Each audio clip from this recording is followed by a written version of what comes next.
اعوذ باللہ من الشیطان الرجیم، بسم اللہ الرحمن الرحیم۔ قرآن مجید کی توضیح اور تشریح کے اس سلسلہ وار پروگرام نور قرآن میں مزید معلومات حاصل کرنے کے لیے شرکت کرنے والے بھائیوں اور بہنوں، السلام علیکم ورحمۃ اللہ وبرکاتہ۔ وعلیکم السلام ورحمۃ اللہ وبرکاتہ۔ سورہ الانعام قرآن مجید کی چھٹی صورت، مکہ معظمہ کے دور آخر میں ہجرت سے کچھ عرصہ پہلے نازل ہوئی تھی۔ اس کی آیت نمبر 145 اور اس سے آگے کا آج مطالعہ ہم کریں گے۔ اللہ تعالیٰ ہمارے اس مطالعے میں برکت عطا فرمائے، ہماری رہنمائی فرمائے۔ اے محمد صلی اللہ علیہ وسلم، ان سے کہو کہ جو وحی میرے پاس آئی ہے اس میں تم میں کوئی ایسی چیز نہیں پاتا جو کسی کھانے والے پر حرام ہو، الا یہ کہ وہ مردار ہو، یا بہایا ہوا خون ہو، یا سور کا گوشت ہو کہ وہ ناپاک ہے، یا فسق ہو کہ اللہ کے سوا کسی اور کے نام پر ذبح کیا گیا ہو۔ اس کی تشریح اس سے پہلے آ چکی ہے۔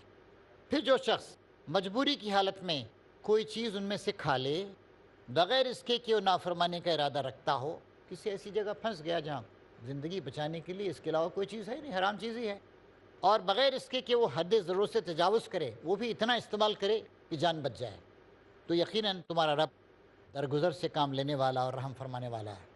اور جن لوگوں نے یہودیت اختیار کی، یہودیت، جوڈائزم اللہ تعالیٰ کی طرف سے بھیجا ہوا دین نہیں ہے۔ دین ہمیشہ سے اسلام رہا ہے۔ سارے انبیاء کرام اسلام ہی کو لے کر آئے ہیں، جس کی بنیاد توحید پر تھی، جس کی بنیاد انسانیت پر تھی، جس میں شرک کا شائبہ تک نہیں پایا جاتا تھا۔ اس لیے اللہ تعالیٰ کہتا ہے، اور جن لوگوں نے یہودیت اختیار کی، یہودیت بنا لی گئی، وہی دین حق، اس میں کچھ کمی بیشی کر کے یہودیت کو بنا لیا گیا۔ عیسیٰ علیہ السلام بھی اللہ تعالیٰ کا پیغام اسی طریقے سے لے کر آئے تھے، توحید کا پیغام، اطاعت کا پیغام اور فرما برداری کا پیغام، جس طرح محمد صلی اللہ علیہ وسلم لے کر آئے ہیں۔ لیکن انہوں نے کیا کیا؟ کمی بیشی کی، عقیدت، محبت، عقیدت میں مبالغہ، غلو، خدا کا بیٹا کہا، پھر بحثیں کی کہ خدا کا جو بیٹا ہے اس میں خدا کی شخصیت بھی ہے اور انسان کی شخصیت بھی ہے، اور ایک گورکھ دھندا بنایا۔ ان کے فقہا، ان کے علماء، انہوں نے کمی بیشی کی اور ایک دین بن گیا، عیسائیت ایک دین بن گئی۔ یہودی نے بھی یہی کیا تھا۔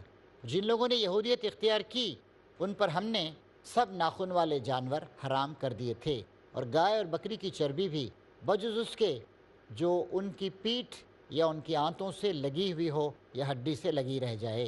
یہ ہم نے ان کی سرکشی کی سزا انہیں دی تھی، اور یہ جو کچھ ہم کہہ رہے ہیں بالکل ٹھیک اور سچ کہہ رہے ہیں۔ اب اگر وہ تمہیں جھٹلائیں تو ان سے کہہ دو کہ تمہارے رب کا دامن رحمت وسیع ہے، اور مجرموں سے اس کے عذاب کو پھیرا نہیں جا سکتا۔ یہودی طرح طرح کے اعتراضات کرتے تھے، چنانچہ وہ کہتے تھے کہ بھائی اونٹ تو حرام ہے، یہ کیسے حلال ہو گیا؟ کیسے تم نے اسے حلال کر دیا اور حرام ہے؟ اللہ تعالیٰ کہہ رہا ہے کہ ان سے کہو کہ لاؤ تورات، دکھاؤ۔ اس زمانے میں جو تورات تھی اگر ہوتی تو لا کے دکھاتے وہ، بلکہ تورات کو مرتب کرنے کا کام اس کے بھی بعد ہوا، بعد کے زمانے میں ہوا، اور اس میں جن چیزوں کو حضرت یعقوب نے ناپسندیدگی کی وجہ سے اپنے آپ پر ممنوع قرار دے لیا تھا، انہوں نے اس کو بھی حرام کی فہرست میں شامل کر دیا۔ محمد صلی اللہ علیہ وسلم اس لیے شریعت لائے کہ جتنی غیر ضروری پابندیاں، ناروا ناجائز پابندیاں لوگوں نے کھانے پینے حلال حرام میں خود پر عائد کر لی ہیں، یا ان کے فقہا نے، یہودیوں وغیرہ کے فقہا نے ہیئر سپلٹنگ، منہ شگافیاں کر کے حرام کر دی، ان کو دوبارہ حلال کر دیا جائے۔ فرمایا جا رہا ہے یہ مشرک لوگ تمہاری ان باتوں کے جواب میں ضرور کہیں گے کہ اللہ اگر چاہتا تو نہ ہم شرک کرتے، نہ ہمارے باپ دادا، اور نہ ہم کسی چیز کو حرام ٹھہراتے۔ اب دیکھیے، اپنی غلطیوں، اپنے شرک اور اپنی طرف سے بہت ساری چیزیں جن کو حرام قرار دے لیا تھا، کہتے کہ اللہ ہی کی مرضی تھی اس لیے ہوا۔ آج بھی آپ اس طرح کے لوگوں کو دیکھیں گے، بھئی اللہ ہی چاہتا ہے اس لیے ہم شراب پی رہے ہیں، اللہ ہمیں منع کر دیتا۔ بھئی اللہ تعالیٰ زبردستی شراب بند نہیں کرے گا آپ کی، اللہ تعالیٰ بتائے گا کہ شراب حرام ہے۔ کہتے ہیں اس طرح کے لوگ اللہ ہی چاہتا ہے اسی لیے ہم شرک کر رہے ہیں، اللہ تعالیٰ زبردستی کسی کے شرک کو نہیں روکے گا، اللہ کی طرف سے اجازت ہے۔ اما شاکروں و اما کفورا، بنیادی اصولی بات ہے۔ شکر گزاری کا رویہ اختیار کر کے توحید کو اپناؤ گے، ٹھیک ہے، اجازت ہے۔ ناشکری کا رویہ اختیار کر کے شرک کو اپناؤ گے، اس کی بھی اجازت۔ حلال چیز کو غلط طریقے سے حرام کر لو گے، اس کی بھی اجازت۔ چونکہ اللہ تعالیٰ کی مشیت ہے، اللہ تعالیٰ آزما رہا ہے۔ ایسی باتیں بنا بنا کر ان سے پہلے کے لوگوں نے بھی حق کو جھٹلایا تھا، یہاں تک کہ آخرکار ہمارے عذاب کا مزہ انہوں نے چکھ لیا۔ ان سے کہو، کیا تمہارے پاس کوئی علم ہے جسے ہمارے سامنے پیش کر سکو؟ تم تو محض گمان پر چل رہے ہو اور نری قیاس آرائیاں کرتے ہو۔ یہ ہے کتاب، یہ ہے اللہ کا کلام، یہ ہے اللہ تعالیٰ کا علم۔ اللہ تعالیٰ کے علم کی بنیاد پر اس میں کچھ باتیں کہی گئی ہیں، کوئی بات علم سے الگ نہیں ہے، اور اللہ کے پاس ساری کائنات کا علم۔ تم جو کچھ کہہ رہے ہو، یا اندازے ہیں یا قیاس ہیں یا گمان ہیں، اس کی پیروی کر رہے ہو۔ پھر کہو، تمہاری اس حجت کے مقابلے میں حقیقت رس حجت تو اللہ کے پاس ہے۔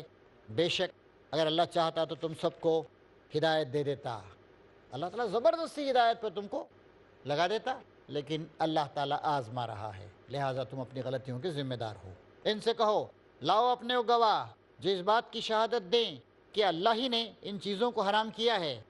پھر اگر وہ شہادت دے دیں تم ان کے ساتھ شہادت نہ دینا، یا تو شہادت نہیں دیں گے، معلوم ہے ان کو کہ ہم نے، ہمارے فقہا نے ان چیزوں کو حرام کر لیا تھا، لیکن اگر وہ جھوٹ کا سہارا لے کر شہادت دیں تو تم شہادت مت دو، اور ہرگز ان لوگوں کی خواہشات کے پیچھے نہ چلنا جنہوں نے ہماری آیات کو جھٹلایا ہے، اور جو آخرت کے منکر ہیں، اور جو دوسروں کو اپنے رب کا ہمسر بناتے ہیں۔ پھر فرمایا جا رہا ہے، اے محمد صلی اللہ علیہ وسلم ان سے کہو، آؤ میں تمہیں سناؤں کہ تمہارے رب نے تم پر کیا پابندیاں عائد کی ہیں۔ یہ پابندیاں ان کی خود ساختہ ہیں، اس کو حلال کر لیا، اس کو حرام کر لیا، یا مشرکین نے جو کام کیے کہ بھئی یہ خدا کا حصہ ہے پیداوار میں، یہ ہمارے معبودوں کا حصہ ہے، اور طرح طرح کی چیزیں کہ خدا کا حصہ اگر معبودوں کے حصے میں شامل ہو گیا چلو کوئی بات نہیں، پھر معبودوں کا حصہ رہ یہ تو خدا کے حصے میں نہیں جانا چاہیے۔ کیا جہالت ہے یہ! للہ ما فی السماوات و ما فی الارض، آسمان و زمین میں جو کچھ ہے اللہ تعالیٰ کا ہے، اللہ ہی پیدا کر رہا ہے۔ دانے اور گٹلی کو پھاڑنے والا اللہ تعالیٰ ہے، ہواؤں کو چلانے والا اللہ تعالیٰ ہے، بادلوں کو اٹھانے والا اللہ تعالیٰ ہے، بارش برسانے والا اللہ تعالیٰ ہے، زمین میں رویدگی چیزیں پیدا کرنے کی صلاحیت عطا کرنے والا اللہ تعالیٰ ہے، پھر درختوں کو، کھیتیوں کو پروان چڑھانے والا اللہ تعالیٰ ہے، مختلف طرح کے پھل پیدا کرنے اللہ تعالیٰ ہے۔ کیا اللہ کے علاوہ کوئی اس میں سے کچھ کر رہا ہے؟ کوئی معبود تو کچھ بھی نہیں کر رہا ہے۔ یہ معبود خود تمہارے پیدا کردہ ہیں، اللہ نے ان کو پیدا نہیں کیا، تم نے بنا لیا ہے۔ معبود دو طرح کے ہیں، کچھ ایسے ہیں جیسے عیسیٰ علیہ السلام اللہ کے بندے، اللہ کے رسول ہیں، لوگوں نے معبود بنا لیا، یا ایسی شخصیات، اور کچھ تخیلاتی ہیں، امیجنری ہیں، ہی نہیں، دے ڈونٹ ایگزسٹ، تو کبھی نہیں تھے۔ بہت سارے شرک کرنے والوں سے پوچھیں کہ بھئی یہ جو آپ ان کا فلاں فلاں قصہ بیان کب تھا؟ تھا کب؟ 2000 سال پہلے تھے، 5000 سال پہلے تھے، 25000 سال پہلے تھے، کس پہاڑی پر تھے، کس ندی کے کنارے رہتے بستے تھے، کیا کارنامہ انجام دیا تھا، کب انہوں نے سورج کو اپنے دامن میں چھپا لیا تھا، کب انہوں نے چاند کو اپنے پیٹ میں نگل گئے تھے، کوئی بات نہیں بتا سکتے، بس ایک اندازہ ہے، بس ایک بے بنیاد بات ہے۔ اب اللہ تعالیٰ بتا رہا ہے کہ یہ جو پابندیاں ان لوگوں نے عائد کی ہیں، یہ جو تخیلات کے تانے بانے انہوں نے بنے ہیں، یہ جو مختلف ہستیوں کو انہوں نے خدا کا شریک اور ہمسر قرار دیا ہے اور ان کی طرف منسوب کر کر کے پورا ایک قانون حیات بنا دیا ہے، یہ سب غلط۔ اب 10 باتیں ہمارے سامنے آ رہی ہیں۔ اے محمد ان سے کہو کہ آؤ میں تمہیں سناؤں تمہارے رب نے تم پر کیا پابندیاں عائد کی ہیں۔ نمبر 1 یہ کہ اس کے ساتھ کسی کو شریک نہ کرو۔ آپ بائبل پڑھ کے دیکھیں، انجیل پڑھ کے دیکھیں، وہاں پر آپ کو یہ سب چیزیں ملیں گی۔ شرک کیا ہے؟ اللہ تعالیٰ کی ذات، اللہ تعالیٰ کی صفات، اللہ تعالیٰ کے اختیارات اور اللہ تعالیٰ کے حقوق، ان میں کسی کو شریک کرنا۔ اللہ تعالیٰ کی ذات میں شریک کرنا کیا ہے؟ مثلاً نصارہ، عیسائیوں کا عقیدہ تثلیث کہ خدا کی ذات میں عیسیٰ علیہ السلام اور روح القدس، ہولی اسپرٹ، یہ بھی شریک ہیں۔ یا مشرکین عرب کا اللہ کے فرشتوں کو اللہ کی بیٹیاں قرار دینا، یا دوسرے مشرکین کا تخیلات کی بنیاد پر دیویاں اور دیوتا تصنیف کرنا اور ان کو خدا کا رشتہ دار، خدا کا چہیتا، خدا کا بیٹا، فلاں فلاں وغیرہ، اور خاندان کے افراد، یا خدا ہی کا جز، خدا ہی اتر کر آ گیا، اس طرح کی باتیں، یہ اللہ تعالیٰ کی ذات میں شرک کرنا ہے۔ دوسری چیز، اللہ تعالیٰ کی صفات میں شرک کیا ہے؟ صفات، اس کے ایٹریبیوٹس، اس کی خوبیاں، خدائی صفات جیسی کہ وہ خدا کے لیے ہیں ویسا ہی ان کو یا ان میں سے کسی صفت کو کسی دوسرے شخص کے لیے بھی ماننا۔ مثلا کسی کے متعلق یہ سمجھنا کہ اس پر غیب کی ساری حقیقتیں روشن ہیں، یا وہ سب کچھ سنتا اور دیکھتا ہے، یا وہ تمام نقائص اور تمام کمزوریوں سے بالکل پاک صاف ہے، تو یہ ہے اللہ تعالیٰ کی صفات میں شرک کرنا۔ حاضرین، اس وقت ہمارے پاس ایک بریک کا وقفہ ہونے والا ہے، انشاءاللہ یہ گفتگو بریک کے بعد بھی جاری رہے گی۔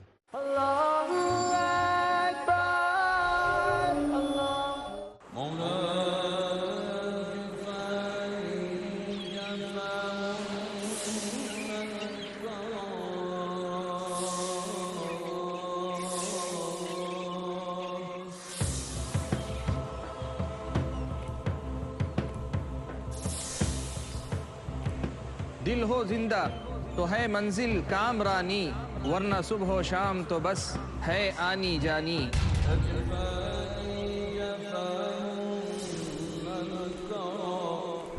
دل بیدار ہے مطلوب ربانی، یہی پیغام نبی کا، یہی تعلیم قرآنی۔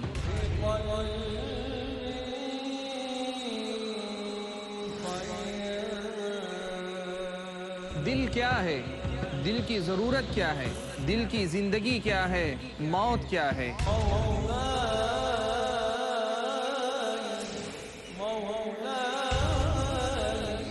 یہ سب جاننے کے لیے دیکھیے میرے ساتھ ایک نیا سلسلہ دل کی دنیا، صرف پیس ٹی وی اردو پر۔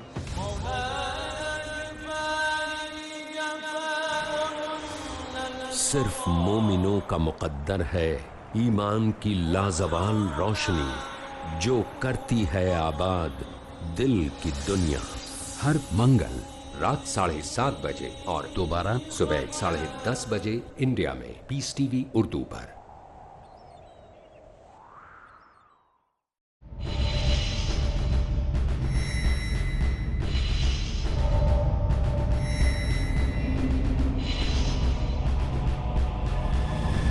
لمحہ فکریہ ڈاکٹر ذاکر کے ساتھ۔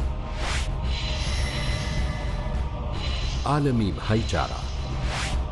دنیا کے سارے انسان نہ صرف ایک خاندان سے تعلق رکھتے ہیں بلکہ ایک ہی ماں باپ کے اولاد ہیں۔ اللہ سبحانہ و تعالی قرآن حکیم سورہ الحجرات سورہ نمبر 49 آیت نمبر 13 میں فرماتا ہے، یا ایھا الناس انا خلقناکم من ذکر و انثی وجعلناکم شعوبا وقبائل لتعارفوا ان اکرمکم عند اللہ اتقاکم ان اللہ علیم خبیر۔ اے لوگو، ہم نے تم سب کو ایک مرد اور عورت کے جوڑے سے پیدا کیا ہے اور پھر تمہاری برادریاں اور قبیلے بنا دیے تاکہ تم ایک دوسرے کو پہچانو، نہ کہ تم ایک دوسرے سے نفرت کرو۔ یقیناً اللہ کے نزدیک تم میں سب سے زیادہ عزت والا وہ ہے جو سب سے زیادہ متقی ہے۔ بے شک اللہ سب کچھ جاننے والا اور باخبر ہے۔ ہمارے مالک کی نظر میں انصاف کا معیار ذات، نسل، جنس، رنگ، دولت وغیرہ نہیں بلکہ معیار ہے تقویٰ۔ انسان کے لیے ایک دوسرے سے بہتر بننے کا ایک ہی راستہ ہے، وہ ہے تقویٰ، یعنی اللہ پر ایمان اور نیک اعمال۔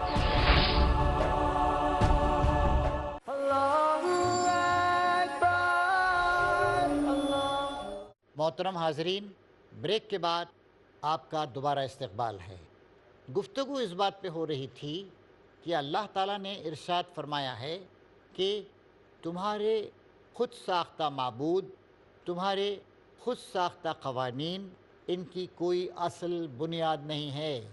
تم نے بہت ساری پابندیاں کھانے پینے کے بارے میں، حلال حرام کے بارے میں اپنے آپ پر عائد کر لی ہیں۔ یہ چیزیں صحیح نہیں۔ اللہ تعالیٰ نے جو پابندیاں عائد کی وہ کیا ہیں، اس کا ذکر اللہ تعالیٰ فرما رہا ہے۔ اور پہلی بات یہ ارشاد فرمائی گئی کہ اللہ تعالیٰ کے علاوہ کسی کی عبادت نہ کرو، اللہ تعالیٰ کے ساتھ شرک نہ کرو۔ شرک کیا ہے، اس کا ذکر ہو رہا تھا۔ شرک اللہ تعالیٰ کی ذات میں، شرک اللہ تعالیٰ کی صفات میں، شرک اللہ تعالیٰ کے اختیارات میں، شرک اللہ تعالیٰ کے حقوق میں۔ چار اس کے پہلو۔ گفتگو اس بات پہ ہو رہی تھی کہ اللہ تعالیٰ کی صفات میں شرک۔ اللہ کی جو صفات ہیں ویسی صفات کسی میں نہیں ہیں۔ اللہ سنتا ہے، سب کچھ سنتا ہے، ہر چیز سنتا ہے، ہر جگہ سنتا ہے، کائنات کی تمام آوازوں کو سنتا ہے، کسی زبان میں بولی وہ سن لے گا، کہیں سے بولی وہ سن لے گا، دل ہی دل میں بولی وہ بھی سن لے گا۔ یہ صفت کسی اور کے اندر نہیں آ سکتی۔ اللہ تعالیٰ عالم الغیب ہے، غیب کی تمام باتوں سے پورے طور سے باخبر۔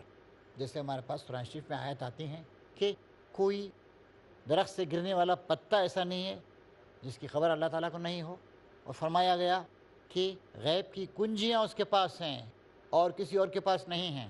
یا فرمایا گیا کہ زمین کی تہوں میں پڑا ہوا کوئی دانہ ایسا نہیں ہے جس سے اللہ تعالیٰ واقف نہ ہو۔ یا فرمایا گیا کہ وہ ہوا معکم اینما کنتم، تم جہاں کہیں بھی اللہ تعالیٰ تمہارے ساتھ۔ یا فرمایا گیا یعلم خائنۃ الاعین وما تخفی الصدور، نگاہوں کی خیانت کو بھی وہ پہچان لیتا ہے، جانتا ہے، سینوں نے جو چھپا رکھا ہے اس سے بھی واقف۔ یا فرمایا گیا کہ جہاں دو آدمی ہوں، خفیہ گفتگو سرگوشیاں کر رہے ہوں، تو تیسرا وہاں پر اللہ تعالیٰ بھی موجود ہوتا ہے۔ وہ چار آدمی ہوں، خفیہ سرگوشیاں کر رہے ہوں، تو وہاں پر پانچواں اللہ تعالیٰ بھی ہوتا ہے۔ پھر فرمایا اسی آیت میں چاہے اس سے کم ہوں لوگ یا اس سے زیادہ ہوں، بہرحال اللہ تعالیٰ وہاں پر موجود ہوتا ہے۔ تو یہ صفت کسی اور کے اندر نہیں آ سکتی۔ یا اللہ تعالیٰ ساری کمزوریوں سے پاک ہے، سبحان اللہ، پاک ہے اللہ ساری کمزوریوں سے۔ کوئی اور شخصیت کمزوریوں سے مکمل طور سے پاک نہیں ہو سکتی۔ ان اللہ علی کل شیء قدیر، ہر چیز پہ قدرت رکھتا ہے، کوئی اور شخصیت ایسے نہیں ہو سکتی جو تمام چیزوں پہ قدرت رکھتی ہو۔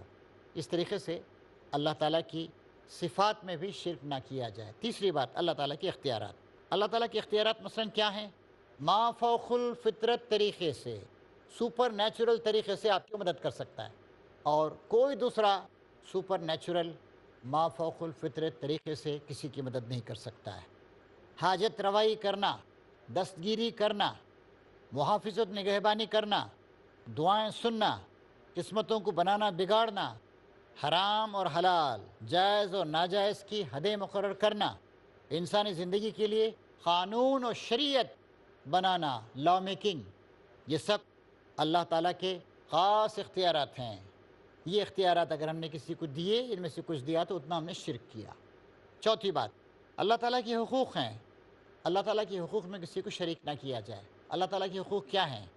رکوع و سجدہ اللہ تعالیٰ کا حق، 10 بستہ قیام اللہ تعالیٰ کے آگے ہونا چاہیے، شکر نعمت ہے، اعتراف نعمت، لوگوں کا ہم شکریہ ادا کرتے ہیں، لیکن جیسا شکریہ ہم خدا کا ادا کرتے ہیں، اولاد دے دی، مصیبت سے بچا لیا، عقل و خرد سے نوازا، اور زندگی کو طویل کر دیا، کینسر کا مرض ہو گیا تھا اس سے بچا لیا، اس سب کا اصل شکریہ صرف اللہ تعالیٰ کا۔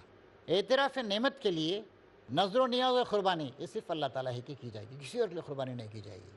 اور مشکل کو دور کرنے کے لیے منت خدا سے مانیں گے صرف، اے اللہ میرا ایک کام ہو گیا تو میں تیرے راہ میں ایک جانور قربان کروں گا، اے اللہ میرا ایک کام ہو گیا تو میں تیرے لیے 3 روزے رکھوں گا، اے اللہ میرا ایک کام ہو گیا تو میں تیرے راہ میں 1 لاکھ روپے خرچ کر دوں گا۔ منت ماننا صرف اللہ، یہ سب اللہ تعالیٰ کے حقوق ہیں۔ اور مصائب اور مشکلات میں پکارنا، دیکھیے یہ پکارنا ہوتا ہے کہ جناب میں ذرا گر گیا ہوں، ذرا مجھے اٹھائیے، یہ ما فوق الفطری طریقہ نہیں، جناب میرے پاس پیسے نہیں، تھوڑے پیسے دیجیے، لیکن ما فوق الفطری طریقے سے، مثلا ہم خدا کے بارے میں یقین رکھتے ہیں، اے اللہ پکارتے ہیں، اللہ سن لیتا ہے، کہیں ہیں دل ہی دل میں پکارتے ہیں، سن لیتا ہے، یہ صفت کسی اور کے اندر نہیں ہے، اور یہ صرف اللہ تعالیٰ کا حق ہے کہ ہم اسی سے مانگیں۔ تو یہاں فرمایا گیا اللہ تعالیٰ کی ذات، اس کی صفات، اس کے اختیارات، اس کے حقوق، اس میں شرک نہ کیا جائے، اللہ کی بندگی کی جائے۔ اس میں یہ بات بھی شامل ہے کہ جیسے اللہ سے محبت کی جاتی ہے ویسے کسی اور سے محبت نہیں کی جائے۔ والذین آمنوا اشد حبا للہ، جو لوگ صاحب ایمان ہیں وہ اللہ کی محبت میں بہت ہی مضبوط اور شدید ہوتے ہیں۔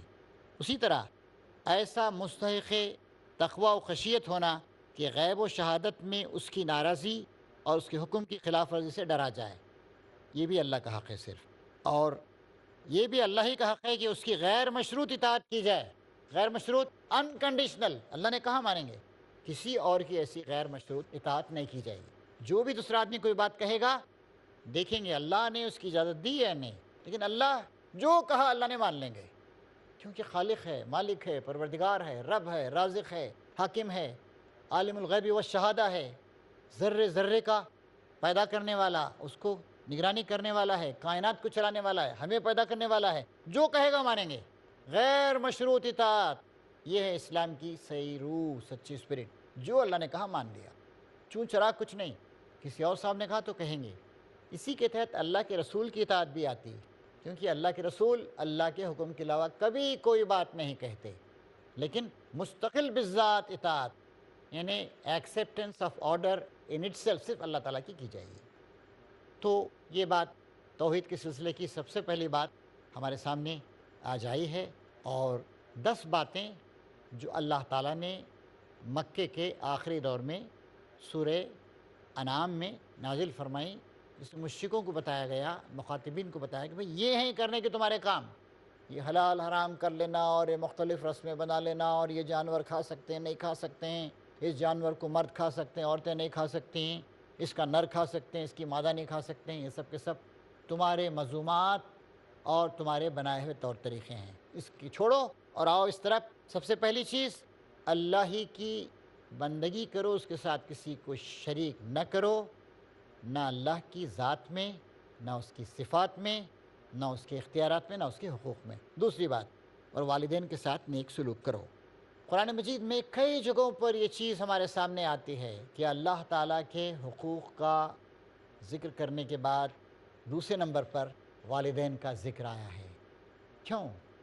ظاہر ہے ماں کتنا بڑا درجہ ہے اس کا، جان جوکھوں میں ڈال کر اس نے ہمیں جنم دیا، ماں ہی کا خون تھا جس خون سے ہمارے بدن کی، ہماری رگوں کی، ہماری آنکھ کی، ہمارے کان کی، ہمارے دل کی، ہمارے دماغ کی، ہماری رگوں کی، ہماری ہڈیوں کی تعمیر ہوئی۔ بڑی تکلیف اٹھائی اس نے، اور محبت کا پیکر بنا دیا اللہ تعالیٰ نے اس کو۔ کتنی تکلیف اٹھائی اس نے، استقرار حمل کے بعد سے لے کر وضع حمل تک، بچے کے پیدا ہونے تک۔ اور باپ، اس کا بنا بنایا گھر، اس کا بسا بسایا گھر ہمارے لیے دے دیا اس نے۔ اور کوئی ہے ماں باپ کی طرح محبت کرنے والا؟ دنیا میں کسی اور سے توقع رکھتے ہیں کہ اپنا گھر آپ کے سپرد کر دے گا وہ؟ اور یہ فطری رشتہ ہے جو اللہ تعالیٰ نے بنایا ہے۔